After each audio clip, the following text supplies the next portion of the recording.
ഓം ശ്രീ ഗുരുഭ്യോ നമഃ. ഓം നമോ ഭഗവതേ വാസുദേവായ.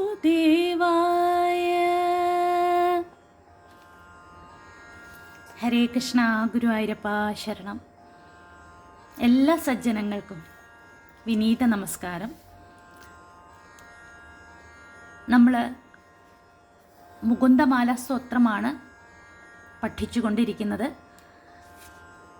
28 ശ്ലോകങ്ങൾ നമ്മൾ കണ്ടു കഴിഞ്ഞു. ഇന്ന് 29, 30, 31 ശ്ലോകങ്ങളാണ് നമ്മൾ പഠിക്കാൻ പോകുന്നത്. ഇവിടെ 29ഉം 30ഉം ശ്ലോകങ്ങൾ ഒരുമിച്ച് പാരായണം ചെയ്യേണ്ടതായിട്ടുണ്ട്. നമുക്ക് നോക്കാം. ശ്രീനാഥ നാരായണ വാസുദേവ ഗോവിന്ദ ദാമോദര ചക്രപാണി ശ്രീപത്മനാഭാച്യുത കൈടഭാരേ ശ്രീരാമ പദ്മാക്ഷ ഹരേ മുരാരേ അനന്ത വൈകുണ്ഠ മുകുന്ദ കൃഷ്ണ ജനാർദ്ദനാനന്ദ നിരാമയേതി വക്തും സമർത്ഥോപി ന വക്തി കശ്ചിത് അഹോ ജനാനാം വ്യസനാഭിമുഖ്യം.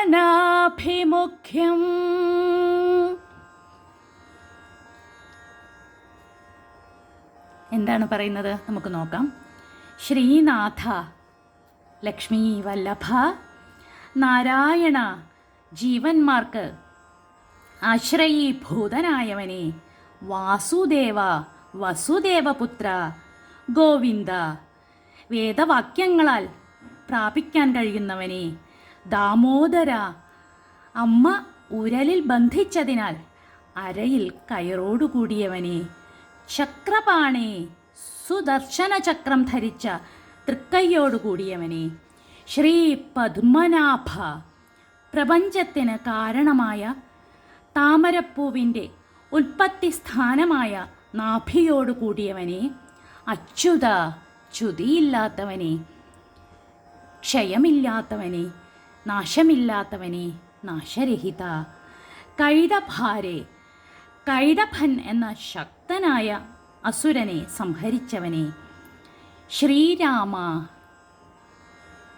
എല്ലാവരെയും രമിപ്പിക്കുന്നവനെ, സന്തോഷിപ്പിക്കുന്നവനെ, പദ്മാക്ഷ ചന്താമരയുടെ ഇതൾ പോലെ നീണ്ട മനോഹരങ്ങളായ കണ്ണുകളോടുകൂടിയവനെ, ഹരേ എല്ലാവിധ പാപവാസനകളെയും ഹരിക്കുന്നവനെ, മുരാരേ മുരാസുരനെ സംഹരിച്ചവനെ,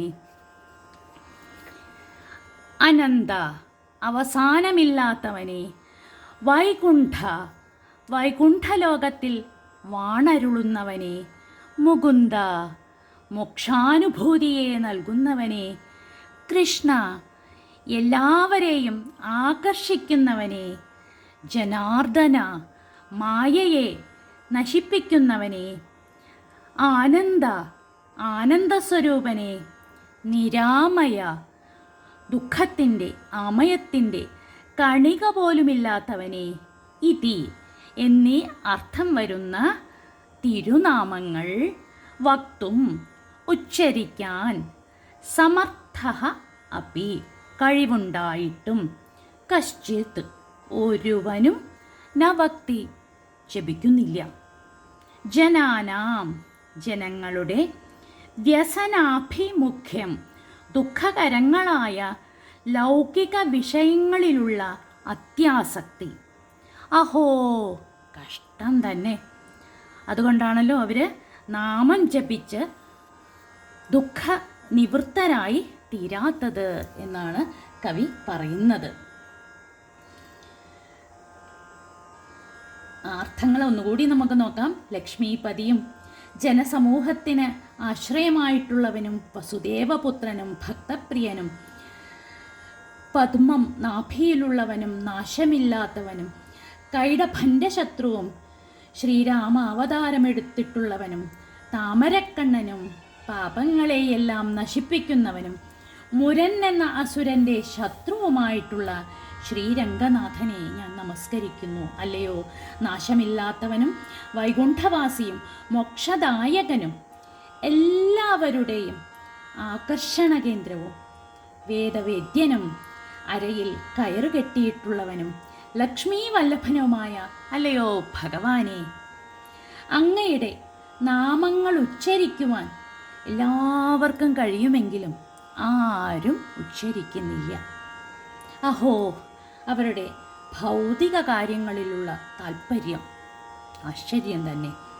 ഭഗവാന് അനേകം നാമങ്ങളുള്ളതിൽ ഏതു നാമം ജപിച്ചാലും ഈശ്വരാനുഗ്രഹമുണ്ടാകുമെന്നിരിക്കെ ജനങ്ങൾ നാമം ജപിക്കാത്തത് എന്തുകൊണ്ടാണെന്നാണ് കവി പറയുന്നത്. അവരിലുള്ള ഭൗതിക കാര്യങ്ങളിലുള്ള ആസക്തി കൊണ്ടാണ് എന്നാണ് പറയുന്നത്. ഇവിടെ നാരായണൻ എന്ന് പറഞ്ഞു. നാരം എന്നാൽ ജലം, നാരായണൻ എന്നാൽ സമുദ്രത്തിൽ പാലാഴി വസിക്കുന്നവൻ എന്നർത്ഥം പറയാം. വാസുദേവൻ എന്നതിന് വാസു കൊണ്ട്, മായ കൊണ്ട് ദേവനം ചെയ്യുന്നവൻ, കളിക്കുന്നവൻ എന്നും അർത്ഥം പറയാം. ഭക്തപ്രിയൻ എന്നതിന് ഭക്തന്മാരെ ഇഷ്ടപ്പെടുന്നവൻ എന്നും അർത്ഥം പറയാം. ചക്രപാണി എന്നതിന് അധർമ്മം നശിപ്പിക്കുവാൻ ശ്രീചക്രം കയ്യിലെടുത്തിട്ടുള്ളവൻ എന്നും അർത്ഥം പറയാം. ഗോവിന്ദൻ എന്നതിന് പശുക്കളെ രക്ഷിക്കുന്നവൻ എന്നും അർത്ഥം പറയാം. നാമജപം കൊണ്ട് ജനന മരണ രൂപമായിട്ടുള്ള ഈ സംസാരത്തിൽ നിന്ന് മോചനം പ്രാപിക്കാൻ സാധിക്കുമെന്നിരിക്കെ നാമം ജപിക്കുവാൻ മടി കാണിക്കുന്നത് ഭൗതിക കാര്യങ്ങളോടുള്ള ആകർഷണം കൊണ്ടാണ് എന്നർത്ഥം. തുടർന്ന് നമുക്ക് 31-ാമത്തെ ശ്ലോകത്തിലേക്ക് കടക്കാം. അതും അതിമനോഹരമായിട്ടുള്ള ശ്ലോകം തന്നെയാണ്. ഏത് ശ്ലോകമാണ് ഈ മുകുന്ദമാലയിലെ മനോഹരമല്ലാത്തതായിട്ടുള്ളത് അല്ലേ? 31-ാമത്തെ ശ്ലോകം നോക്കിക്കോളൂ. ഭക്താപായ ഭുജംഗകാരുഡമണി സ്ത്രൈലോക്യരക്ഷാമണിർ ഗോപീലോചന ചാതകാംബുദമണി സൗന്ദര്യമുദ്രാമണി യഃ കാന്താമണി രുക്മിണീ ഘനകുജദ്വന്ദ്വൈകഭൂഷാമണി ശ്രേയോ ദേവശിഖാമണിർദിശതു നോ ഗോപാലചൂടാമണി.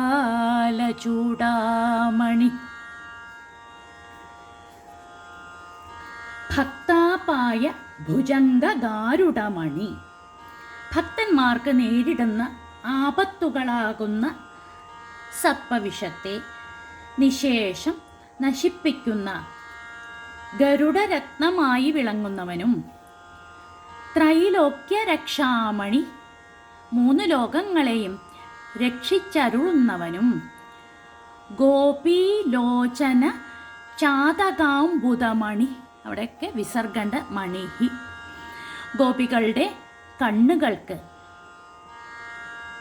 ചാതകപ്പക്ഷികൾക്ക് മേഘമെന്ന പോലെ. ചാതകപ്പക്ഷി പറഞ്ഞാൽ വേഴാമ്പലാണ്.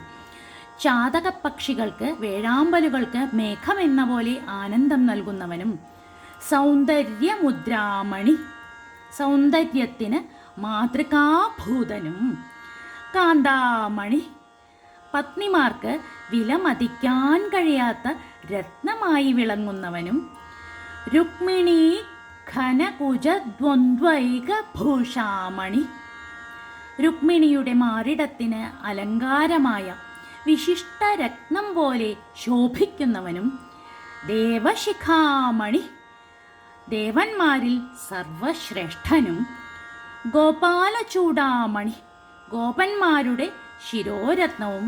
യഹ, ആരോ, ആരാണത്? അദ്ദേഹം ആ ശ്രീകൃഷ്ണനാണ്. നഹ, നമുക്ക് ശ്രേയ ശ്രേയസിനെ ദിശതു നൽകി അനുഗ്രഹിക്കട്ടെ എന്ന് പറഞ്ഞു. ഗരുഡൻ പാമ്പുകളെ നശിപ്പിക്കുന്നതുപോലെ ഭക്തന്മാർക്കുള്ള ആപത്തുകളെ നശിപ്പിക്കുന്നവനും 3 ലോകങ്ങളെയും രക്ഷിക്കുന്നവനും ചാതക പക്ഷികൾക്ക് മേഘം എന്ന പോലെ ഗോപിമാരുടെ നേത്രങ്ങൾക്ക് സുഖം നൽകുന്നവനും സൗന്ദര്യത്തിന് മാതൃകയായിട്ടുള്ളവനും പ്രിയപത്നിയായ രുക്മിണിയുടെ സ്തനദ്വയങ്ങൾക്ക് അലങ്കാരമായിട്ടുള്ളവനും ദേവന്മാരിൽ ഏറ്റവും വിശിഷ്ടനുമായിട്ടുള്ളവനും ആയ ശ്രീകൃഷ്ണ ഭഗവാൻ നമുക്ക് ശ്രേയസ്സിനെ നൽകട്ടെ. ഇവിടെ ഈ ശ്ലോകത്തിൽ പ്രത്യേകമായിട്ട് നമുക്ക് ശ്രദ്ധ വയ്ക്കാനുള്ളത് എല്ലാ വിശേഷണങ്ങളോടും മണി എന്ന് ചേർത്തിട്ടുള്ളത് ഭഗവാന്റെ മഹത്വത്തെയും ഐശ്വര്യത്തെയും കാണിക്കുവാനാണ്. നോക്കൂ, ഗാരുഡമണി, രക്ഷാമണി, ചാതകാംബുദമണി, മുദ്രാമണി, ഭൂഷാമണി, ചൂടാമണി, ഇങ്ങനെ അതിമനോഹരമായിട്ട് ഈ പദങ്ങളെ ആ ശ്ലോകത്തിൽ വിന്യസിച്ചിട്ടുണ്ട്. ഗരുഡൻ സർപ്പശത്രുവാണെന്നത് പ്രസിദ്ധമാണ് അല്ലേ? അതുപോലെ ഭഗവാന്റെ സാന്നിധ്യത്തിൽ ഭക്തന്മാർക്ക് ആപത്തുകൾ ഉണ്ടാവുകയില്ല. ഇവിടെ മണി എന്ന് വിശേഷണം കൊടുത്തിരിക്കുന്നത് രത്നം എല്ലാറ്റിലും വിശിഷ്ടമായതുപോലെ ഭഗവാൻ എല്ലാത്തിലും വിശിഷ്ടമാണെന്ന് അർത്ഥം കാണിക്കാൻ വേണ്ടിയിട്ടാണ് അവിടെ ആ മണി എന്നുള്ള വിശേഷണ പ്രയോഗം ചേർത്തിട്ടുള്ളത്. ഈ രത്നങ്ങൾ ആ ഭഗവാന്റെ തൃപ്പാദങ്ങളിൽ തന്നെ സമർപ്പിക്കുകയാണ്. തുടർന്ന് നമുക്ക് വരുന്ന ദിവസങ്ങളിൽ മറ്റ് ശ്ലോകങ്ങൾ പഠിച്ചു പോവാം. സർവത്ര ഗോവിന്ദ നാമ സങ്കീർത്തനം, ഗോവിന്ദ ഗോവിന്ദ.